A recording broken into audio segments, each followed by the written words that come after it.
Hello and welcome back to another episode in the A.N.I series, where we will be taking a look at the Star Wars The Black Series, Knights of the Old Republic 2, Darth Nihilus. Now, he is, as mentioned, from the video game Knights of the Old Republic 2. He's one of the main two antagonists of that game, and he's got a really cool design, which we will get into shortly. Of things to note beforehand is this is a reissue of the figure. He's on a older body, and from what I know, it's the Darth Maul, which came out in one of the first few waves of the Black Series. So we'll see if that body can still hold up nowadays. Not to date this video, but 2025. So with that out of the way, let's just move on ahead. So, proportion-wise, I think he looks pretty good. I don't know how well you can tell that he is somewhat of a reuse, but I believe he has a new mold for the front skirt, which would also, actually it's just the all around the skirt, but I believe he is reusing a good portion of the body. Minus the head, obviously, and the cape. But moving on ahead, just to get a closer look at that face, and that looks really, really good. The paint application is well done for where there is paint. Yeah, looks pretty good. Yeah, along with the sculpting of the actual hood here. Now, I don't know too much about the character, as I haven't played the game, but from what I know, I believe he's like a world eater of sorts, or a kind of like a black hole in the Force. But don't take my word for this. I have a friend, Agroth on HexHap, who probably knows lore much more than I do. But yeah, I can't say there's anything too wrong with it. He comes with a fabric cape, which, for what it is, looks pretty good. You don't really get too much of this style from Hasbro. They mostly stick to like a plastic cape, or in this case, as you can see, a plastic skirt piece. But where they have it, I like it. Would I wish if it had a wire? It would have been nice, but I guess to keep the cost down, this is as fine as is. And if you ever want to replace it, you always can. But yeah, let's move on to articulation. So for the head, you get I believe it's on a ball joint, like most Hasbro figures, and I believe due to the age, this might be on a disc hinge, which it is. So he looks about that far down. Trying to really push the head here. About that far up. So you're really being hindered by the hood piece right here. Yeah, which is glued down to the head. So unless you want to try and modify the figure to have a actual material hood. But then again, you would also lose the sculpt that this has. So I guess there are pros and cons to these types of choices.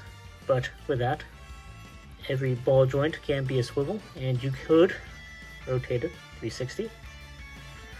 Moving on to the torso, there is a ball joint here in the torso, which allows for a pretty wide range of movement. For an older body, I still think it reaches pretty nice levels, with leans from side to side. Not the greatest forward, and not the greatest back, but it's still enough to make it look dynamic. And moving on to the shoulders, they are on I believe this is a disc hinge. So you get a rotation all around. No upper bicep swivel. That's all just one sculpt. You get a single bend at the arm, which will act as your bicep swivel. So you have that. At the cuff, it's all one piece, so no movement from there.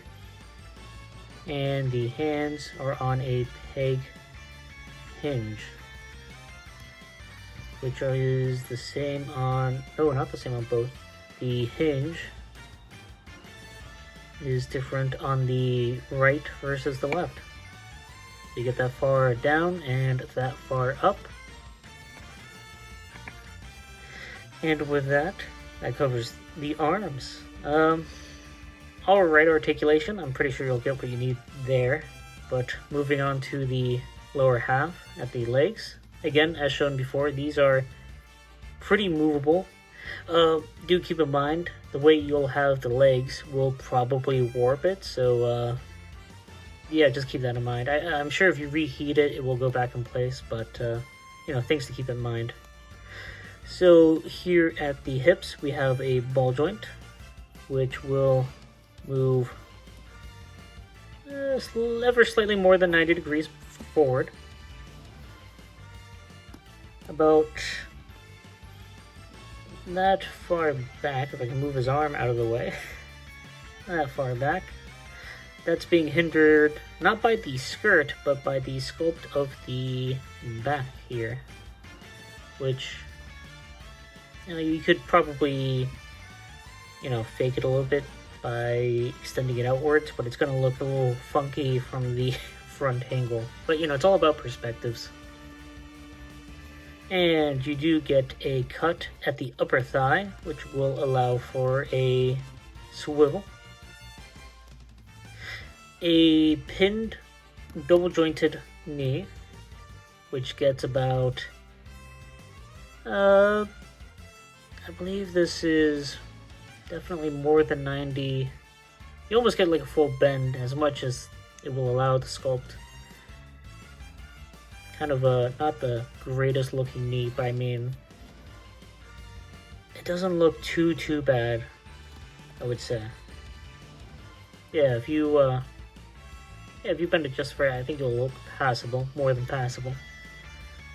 The boot sculpt is molded with the leg, so you're not going to get a calf swivel. You do get a hinge at the foot, which will allow, oh, even more than, oh, but at that point you're, oops, it looks like I'm bending the sculpt a lot there, so I wouldn't advise doing that. So safely about that much down, about that far forward, and you do get a rocker, so that is pretty good. And I believe that's all the articulation for an older body. I still think it's very passable. Like, there's nothing too wrong. I guess the only thing is how well does it scale, which we'll get to in just a bit, but not right now, because he does come with an accessory. Well, technically 2 accessories. Yeah, I'd say technically 2. That being, of course, you know, his lightsaber, because what Sith would he be without his own custom designed lightsaber? Which, to get that into focus, looks pretty well done. Paint being applied inside the handle right here with a little bit of black, and a black tip for the beam emitter. And it's a very unique looking lightsaber, and I can't say I've seen one quite like it. And of course, with every lightsaber, as that rolls off off to the side there, you do get his red beam. So, if I could just grab that out from the corner, it simply plugs in, as so, and it looks pretty good. I mean, not much more you can ask from a lightsaber. And does he hold it well? The answer being, why, yes. And of course, you could have him hold it in both hands. Or if you're really fancy, we could angle with all of his joints to get him to hold it with both hands, which he can do fairly easily. So, with that out of the way, I'd say overall, presentation-wise, he looks pretty good. So let's move on to some size comparisons. So first up, to compare him with, we'll use the newer body mold for Darth Maul, just to see how well a somewhat old body versus a new body looks like. And in terms of height, Darth Nihilus is looking a little small. It's hard to tell with these two, but it will become a little bit more evident later. But yeah, so there's that. Next up, we have another one of my favorites, Darth Revan, who I think is always going to look small no matter what he's compared to. So there we have that. I also, on a side note, replaced and have done some paintwork on Darth Revan, so if you have him in your collection, he's not going to look exactly like that, as what I did was replace his plastic molded headpiece for the hood.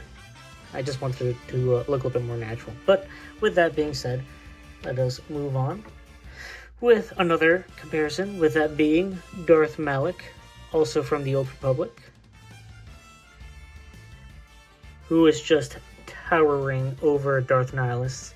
And again, I don't know exactly how tall Darth Nihilus should be, but he does look a little small when compared to most other Sith, or figures to be exact. And for one final Star Wars comparison, we have the Mafex Revenge of the Sith, Darth Vader, who I hope can stand. Oh yeah, there we go. Wow, first try. And yeah, again, Darth Nihilus, he is just one small guy. Again, I don't know if that's accurate or that's just due to the fact that he's on an older body. But yeah. And quickly, just because of some past reviews, we'll just take out in quick rotation the SH Figuarts Boonbringer Red and a Marvel Legends, well, I don't even know if I can call this Marvel Legends, but the Maximum Series Spider-Man figure, which will just show you the average height of a Marvel Legends.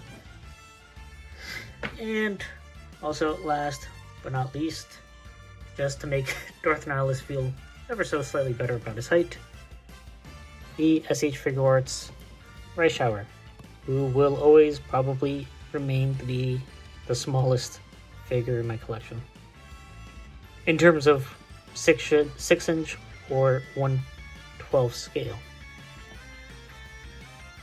if she can stand.